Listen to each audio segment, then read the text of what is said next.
ሰላም ጤና ይስጥልን የአዲስ 24 ወዳጆቻችን አንድ የመንግስት ባለስልጣን በተኙበት ሞተው መገኘታቸውን መረጃውን እናደርሳችኋለን። ከፍተኛ ግፍ ሲሰሩ የነበሩ ሽፍቶች መጨረሻቸው ምን ሆነ የሚል ዘገባም ይኖረናል።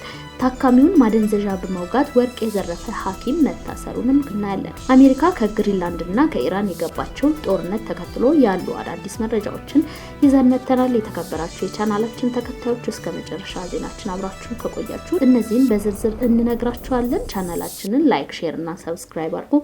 ወደ ቀዳሚው ዜናችን እናልፋለን። በኢትዮጵያ ከፍተኛ ትምህርት ተቋማት አመራርና በፊዚክስ ዘርፍ ትልቅ አሻራ ያሳረፉት የቀድሞ የደምቢ ዶሎ ዩኒቨርሲቲ ፕሬዝዳንት ዶክተር ለታ ተስፋዬ በአሜሪካ በሚገኝ አንድ ሆቴል ውስጥ በድንገት ህይወታቸው አልፏል። ዶክተር ለታ ወደ ዩናይትድ ስቴትስ የተጓዙት የሰሩትን ሶስተኛ የዶክትሬት ዲግሪያቸውን ወይም ሰርድ ፒኤችዲ ለመቀበል እንደነበር ተገልጿል። ሆኖም ለምረቃ ስነ ስርዓቱ በጉጉት ሲጠበቁ በነበረበት ወቅት ባረፉበት ሆቴል ውስጥ በተኙበት በድንገት ህይወታቸው አልፏል። አሁን የጠቅላይ ሚኒስትሩ አማካሪ የሆነው ዶክተር ለታ ተስፋዬ ጆሊ ቅዳሜ ጠዋት ከአዲስ አበባ ወደ ዋሽንግተን ዲሲ ከመንግስት ልኡካን ቡድን ጋር ገብተው ነበር። ዶክተር ለታ የኢትዮጵያ የፓርላማ አባል ነበሩ። አስክሬናቸው ዛሬ ወደ ሀገር ቤት በኢትዮጵያ ኤምባሲ በኩል ይሸኛልም ተብሏል። የህልፈታቸው ምክንያት በተመለከተ እስካሁን ከአሜሪካ ፖሊስም ሆነ ከቤተሰቦቻቸው የወጣ ዝርዝር መረጃ የለም። በምዕራብ ወለጋ ዞን ኖሌ ካባ ወረዳ ለ7 ዓመታት ያህል በህዝብ ላይ ዘግናኝ ግፍ ሲፈጽሙ የነበሩ በተለይም ባል እያየ ሚስትን፣ ቤተሰብ እያየ ሴት ልጆችን የሚደፍሩና የ28 ንጹሃን ዜጎች ህይወት ያጠፉ ወንጀለኞች በቁጥጥር ስር መዋላቸው የወረዳው አስተዳደር አስታወቀ። ተጠርጣሪዎቹ ዳንኤል ጸጋዬ ወይም በቅጽል ስሙ ጃልዋ ሰርቢ እና አዲሱ ባሻ ወይም ጃል ኮቶሞ የተባሉ ግለሰቦች ናቸው። እነዚህ ግለሰቦች ላለፉት ዓመታት በኖሌ ካባ ወረዳ ነዋሪዎች ላይ ግድያ፣ የአካል ጉዳትና አስገድዶ መድፈር ሲፈጽሙ መቆየታቸው ተገልጿል። ኃላፊው የወንጀሉን ክብደት ሲያስረዱ ባል ተቀምጦ እያየ ሚስትን ይደፍራሉ፣ አባትና እናት እያዩ ልጆቻቸውን ይደፍራሉ። ይህ በጎቴ ጢቂ፣ በኒያዶጊና በጉዱቱ ሆሮ ቀበሌዎች በስፋት እየተፈጸመ ነው ብለዋል።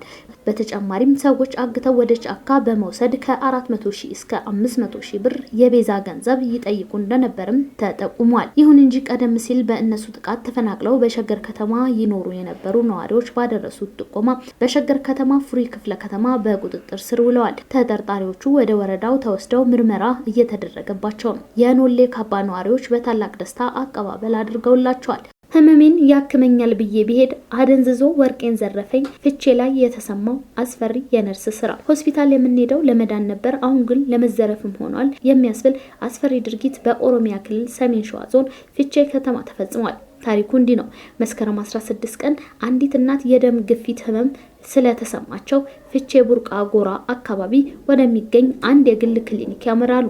እዛ የነበረውና አካሚ የተባለው ነርስ ፍቃዱ እሸቱ ግን ሀሳቡ ሕክምና አልነበረም። እናትየው የመመርመሪያ አልጋ ላይ ካስተኛቸው በኋላ የደም ግፊትም ከመለካት ይልቅ አልኮልና ማደንዘዣ የተቀላቀለበት ነገር አፍንጫና አንገታቸው ላይ በመቀባት ራሳቸው እንዲስቱ ወይንም ፌንት እንዲያደርጉ ያደርጋቸዋል። ልክ መውደቃቸውን ሲያረጋግጥ ከአንገታቸው ላይ 21 ካራት የሚመዝን ወርቅ ፈቶ ኪሱ ከተተ። ጉዱ የጀመረው ሴትየዋ ሲነቁ ነው። ወርቅ የታለ ብለው በጨዋነት ሲጠይቁት ይሄ ባለሙያ የተባለ ሌባ እኔ ያላየሁትም የጣልሽበት ፈልጊ ብሎ በድፍረት ከዳቸው።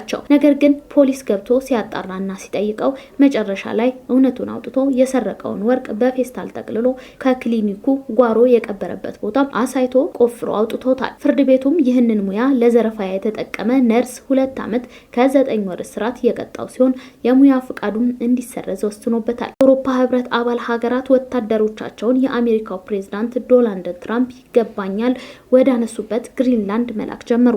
ወታደሮቻቸውን መላክ ከጀመሩ ውስጥ ጀርመን፣ ፈረንሳይ፣ ኖርዌይና ስዊድን ይገኙበታል። ሀገሪቱ ወደ ግሪንላንድ ወታደሮቻቸው መላክ የጀመሩት የግሪንላንድ እና ዴንማርክ ልኡካን ከዩናይትድ ስቴትስ ባለስልጣናት ጋር ተነጋግረው መሰረታዊ የተባለ የሀሳብ ልዩነት መፈጠሩን ተከትሎ ነው። የፈረንሳዩ ፕሬዝዳንት ኢማኑኤል ማክሮን የመጀመሪያ ዙር 15 ወታደሮች ግሪንላንድ መግባታቸው ገልጸው ተጨማሪ ወታደሮች እንደሚልኩ አስታውቀዋል። ጀርመን በበኩሏ 13 አባላት ያሉት ወታደራዊ የስለላ ቡድን በዛሬው ዕለት እንደም እንደምትልክ የሀገሪቱ መከላከያ ሚኒስቴር አስታውቋል። ዴንማርክ ደግሞ ከሰሜን ጦር ቃል ኪዳን አባል ሀገሮች ጋር በመሆን ቀድማ ከላከቻቸው ወታደሮች ተጨማሪ እንደምትልክ ገልጻለች። የአሜሪካ ፕሬዝዳንት ዶናልድ ትራምፕ ለጋዜጠኞች በሰጡት አስተያየት ወደ ግሪንላንድ እኛ ካልገባን ሩሲያ ትገባለች፣ ቻይና ትገባለች። ይህ ከሆነም ግሪንላንድ የምታደርገው ነገር የለም፣ ስለዚህ እኛ ሁሉንም ነገር እናደርገዋለን ሲሉ ተደምጠዋል። የዶናልድ ትራምፕ በታላቁ የግሪንላንድ ደሴት ላይ ያሳዩት የመጠቅለል ፍላጎት በሰሜን ቃል ኪዳን ጥምረት ላይ መለያየት እንዳያስከትል ብርቱ ስጋት ደቅኗል። በሌላ ዜና ደግሞ ፕሬዝዳንት ዶናልድ ትራምፕ አሜሪካ በኢራን ላይ ጥቃት እንደማትሰነዝር ለቴህራን ማስታወቃቸው ተገለጸ። ፕሬዝዳንት ዶናልድ ትራምፕ አሜሪካ በኢራን ላይ ወታደራዊ ጥቃት የመሰንዘር እቅድ እንደሌላት ለኢራን መንግስት ማሳወቃቸውና ሁለቱም ወገኖች ራሳቸውን እንዲገቱ መጠየቃቸው የፓኪስታን ዳውን የተባለ የዜና ምንጭ ዘግቧል። በፓኪስታን የኢራን አምባሳደር ረዛ አሚሪ ሞጋዳምን ጠቅሶ ያወጣው ዘገባ እንደሚያመላክተው ትራምፕ ዋሽንግተን በኢስላማዊቷ ሪፐብሊክ ላይ ጥቃት የመሰንዘር ፍላጎት እንደሌላት በይፋ አስታውቋል። ትራምፕ በሰጡት መግለጫ በኢራን ውስጥ በተጠቀሰው ተቃውሞ ላይ የሚፈጸም ግድያና የሞት ቅጣት እየቆመ መሆኑን መረጃ እንደደረሳቸው ገልጿል። ግድያው እየቆመ እንደሆነና የሞት ፍርድ አፈጻጸም እቅድ እንደሌለ በታማኝ ምንጭ ተነግሮኛል ብለዋል። ትራምፕ በትሩዝ ሶሻል ገጻቸው ባሰፈሩት መረጃ ፎክስ ኒውስን ጠቅሰው በሞት ተፈርዶበት የነበረው ወጣቱ ተቃዋሚ ኤርፋን ሱልጣኒ እንደማይገደል አረጋግጠዋል። ይህ ጥሩ ዜና ነው፣ ተስፋ አደርጋለሁ ይቀጥላል ሲሉም ጽፈዋል። በኋላ የወጡ መረጃዎች እንደሚያመላክቱት ደግሞ አሜሪካ ኢራን ላይ ጥቃት ያልፈጸመችው ቱርክ፣ ኳታር እና ሳውዲ አረቢያ አሜሪካ አየር ክልላቸውን ተጠቅማ ጥቃት እንዳትፈጽም መከልከላቸውን ተከትሎ ነው። ሀገራቱ ይህንን ያደረጉት ኢራን አሜሪካ ይህንን ባያደርጉ የጥቃቷ ኢላማ እንደሚሆኑ ማስጠንቀቋን ተከትሎ የሚመጣባቸውን ጥቃት በመስጋት ነው። ውድ የአዲስ 24 ዜና ተከታታዮቻችን የእስካሁኑ ዜናዎች ያደመጣችሁትን ይመስል ነበረ። ቻናላችንን ሰብስክራይብ፣ ሼር፣ ላይክ በማድረግ ቤተሰብ ሆኑን እንላለን። መልካም ጊዜ ይሆንላችሁ።